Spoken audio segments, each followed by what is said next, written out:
attempt to begin with a performance. See how it goes.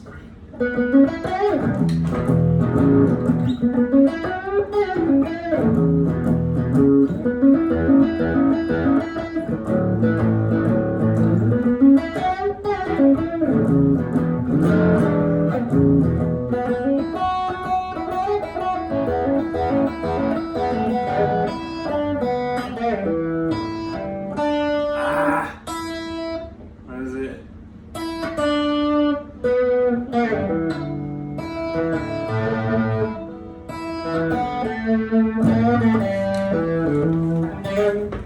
Alright, so I need to read the sheet music for it, but in lieu of doing practice drills, I realized that there is a great song that I think you should learn that covers so many bases of blues. It's a song called Hideaway, which we're going to be doing the Eric Clapton version when he was playing with John Mayall and the Blues Breakers in the 60s. This version is a cover of a Freddie King original. However, I just happen to like this version more, just personal taste. I discovered Clapton before Freddie King, but also I like where it's played on the neck, and it's just got a lot of great licks in it and a lot of great riffs. So let's go ahead and get started. This song is 12-bar blues in the key of E. And as you'll notice, my hand is kind of going up and down the fretboard, which I think is really cool. And there are some open pentatonic licks, or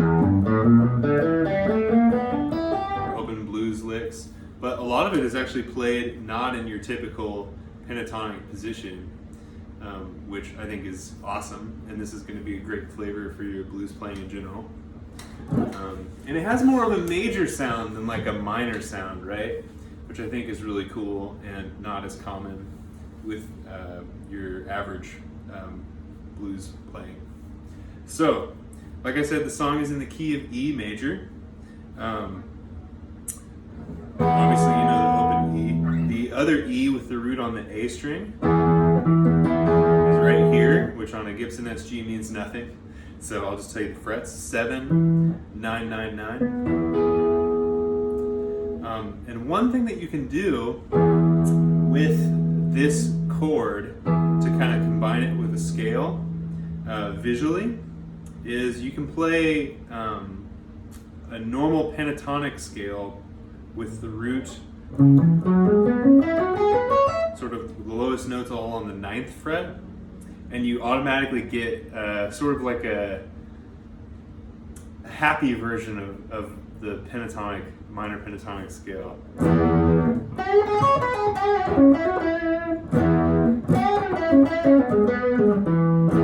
Which I think is awesome.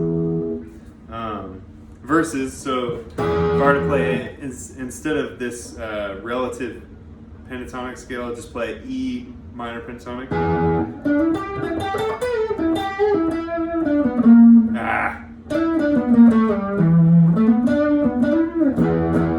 Or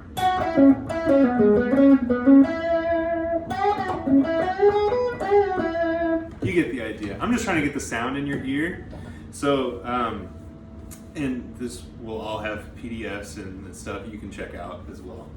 But visually, so we've got 7, 9, 9, 9, and then kind of the scale that some of the leads are going to be based off of, you could think of as just the C sharp minor pentatonic scale, which C sharp is on the 9th fret, and that's the fingering, the same fingering we all know and have played a lot of times. So I'll spare you that. Okay, so let's start with the opening lick now. Measure 1. So we're starting on 9 of D, and going to the G string, eventually bending 11. That's the first lick. Sweet. So envision this, right? Envision an E chord right here, 7, 9, 9, 9. And then kind of on top of that, extending outward, we're playing 9/11 on D. And that lick. I think that's a great pair. Just, again, linking things visually. Okay, so, and I played this song a little bit differently than the actual recording. Eric doesn't play any rhythm guitar as far as I can tell in the intro. But I think it sounds so much better on one guitar when you play both rhythm and lead. So I'm going to teach it to you that way. So opening lick, and then, so just the first thing you probably learn on guitar. So E power chord, going to the 4th fret. Okay, so that's the first part.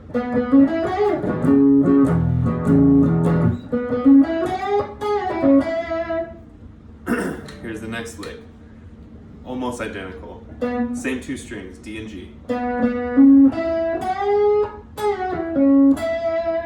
So notice, we bend up and then we pick it again before we bring it down. So you got the ascending lick and then the descending lick.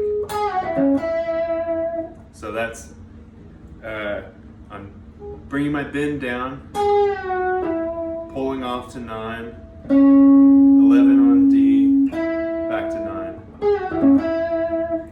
So.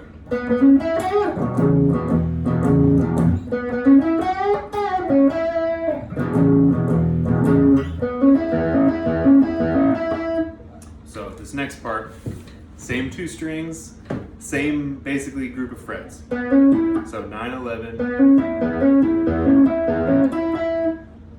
I'm just playing D to G. Da da da. I think you can pick it up. So,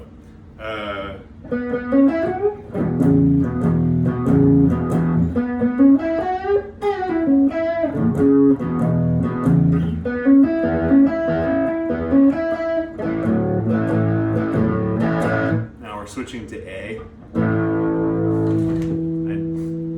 I never know how much to explain, if I'm over-explaining. Anyway, the same shuffle pattern. We haven't actually gone over like the shuffle rhythm at all in lessons. So if you happen to be struggling with this timing, that's okay. I think of it as a 1, a 2, a 3, a 4, a 1, a 2, and how that is strummed in terms of your pick is up, down, up, down, up, down, up, down, but the ups are very short. They're 16th notes. Sorry, here's a little up, down, up, down. So hopefully that helps. Okay.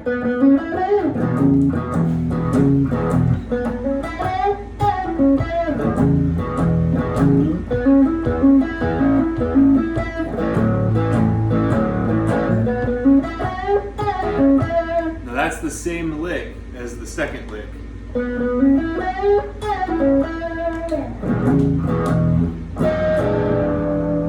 And then we get to this little part, which I think is awesome. This is such a nice little jazzy touch. Okay, so we start on 8, 7, 8. A string, D string, G string. And we just slide it down 1 fret, lower in pitch. So, whole thing so far.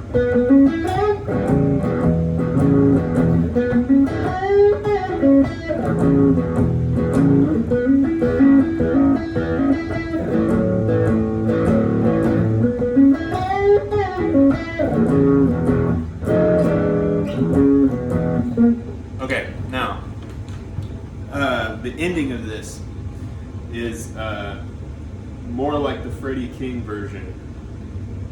It might be verbatim, actually.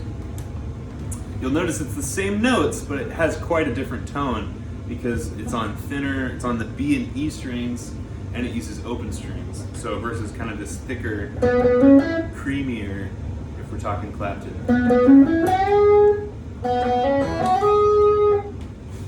So same phrasing here, but yeah. So now we're getting into the second page on the PDF.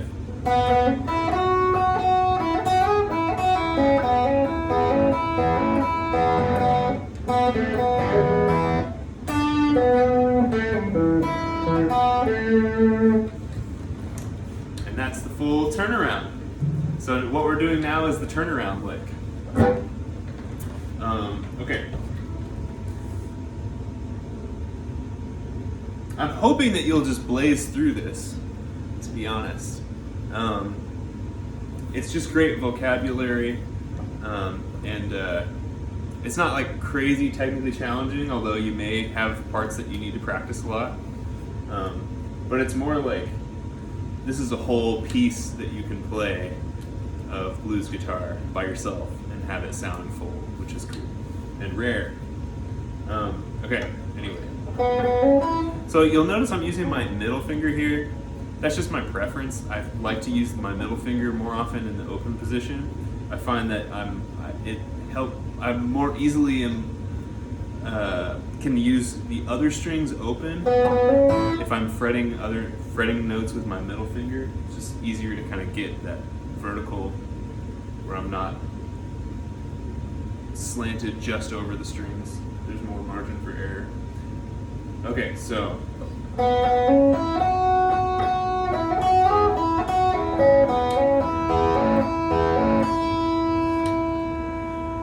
that part is pretty easy. If you just follow the tab, I'll play it for you one more time. Up real close. The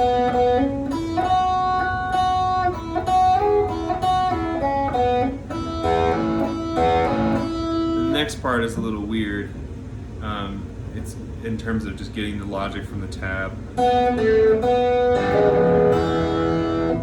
So open B to the second fret on the G, and then we do a quick trill. Tabs will miss these trills a lot with blues guitar stuff, so I added it in, but it wasn't there originally, but that's what he does. It's basically button mashing for guitar. So if it's tough for you, I find it's a little easier to use my middle finger, but that's all it is. And it's not necessarily about having it all be super loud and prominent. It's more just like a busy thing. Although that doesn't mean don't settle for less than great tone, but you get the idea. Way different sounding than or. Okay, so just do that a lot.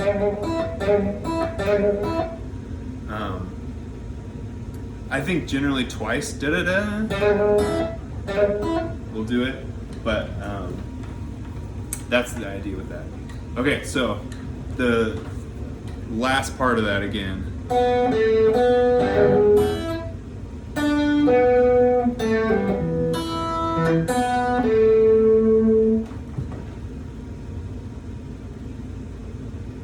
Scrolling down the PDF. Okay. All right, so let's say I'm on measure 12 now.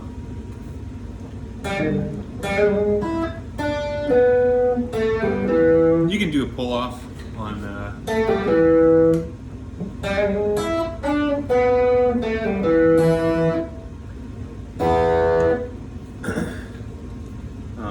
yeah.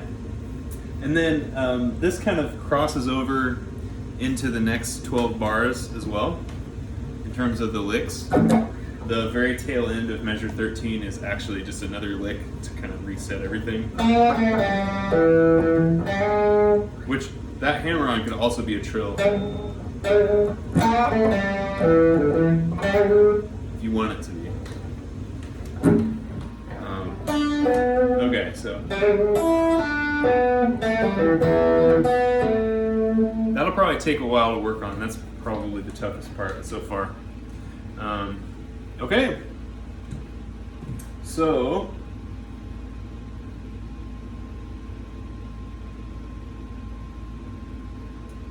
yeah, just looking through the PDF. There's a lot of this, or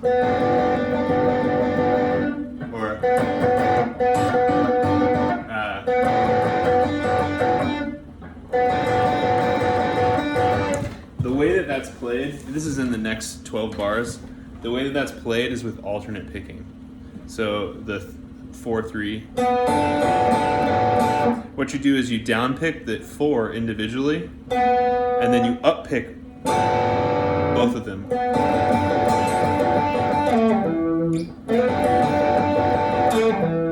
And that's how you get that tone.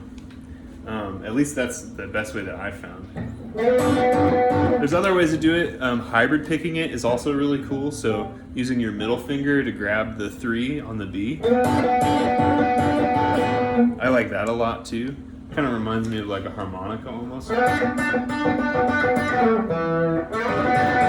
definitely a harmonica lick in general, just the notes. Okay, but we're out of time, or I'm out of time, I should say. So I'm gonna give you another quick performance of this, just to bookend it. And then, yeah, just let me know if you have any questions. I'll send you the tab.